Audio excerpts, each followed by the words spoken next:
అందరూ ఇప్పుడు ఫ్రూట్స్ని చూసి భయపడుతున్నారు.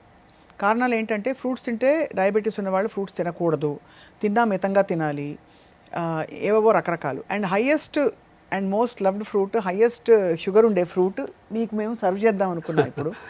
మీరు మీకు మామిడి పండు ఎవరైనా తెచ్చి పెడితే గిన్నెలో, మీరు గెస్ట్గా వెళ్ళారు ఎవరింటికో, గిన్నె నిండా చక్కగా డైస్ చేసిన మామిడి పండు తెచ్చి పెట్టారు, తింటారా అసలు మీరు?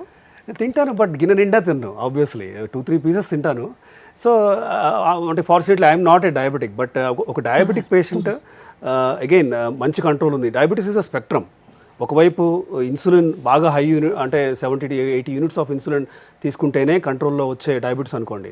వీ డోంట్ ఈవెన్ రికమెండ్ ఆ 2-3 పీసెస్ కూడా వద్దంటాం. అదే మైల్డ్గా ఉంది, ఓన్లీ టాబ్లెట్స్తో మంచి కంట్రోల్ ఉంది, 6.57 ఉంది, అప్పుడు 2-3 పీసెస్ తీసుకోవచ్చు, నో ప్రాబ్లం. బట్ ది అంటే అన్రైప్ సైడ్ అయితే బెటర్ అని. పండిన మామిడికాయ అనుకోండి, షుగర్ కంటెంట్ పెరుగుతూ పోతుంది. సో ఫ్రక్టోజ్ ఉంటుంది, గ్లూకోజ్ అండ్ గ్యాలక్టోజ్ ఫ్రక్టోజ్ అంటే. So obviously invariably sugars will go up. In fact మీరు నంబర్ జూన్, ఇప్పుడు ఎండ్ ఆఫ్ మే అండ్ జూన్లో ఐ హ్యావ్ సీన్ యూనిఫామ్లీ చాలామంది ఒక 3-4 kgs పెరిగి వచ్చారు. అదే. సో బరువు పెరగటం ఒకటి, హెచ్బిఏవన్సీ పెంచుకొని రావడం. అప్పటి వరకు 6.4, 6.5 ఉండి I will be so happy. అంటే నాకు ఏంటంటే day in and out this is what I see కాబట్టి.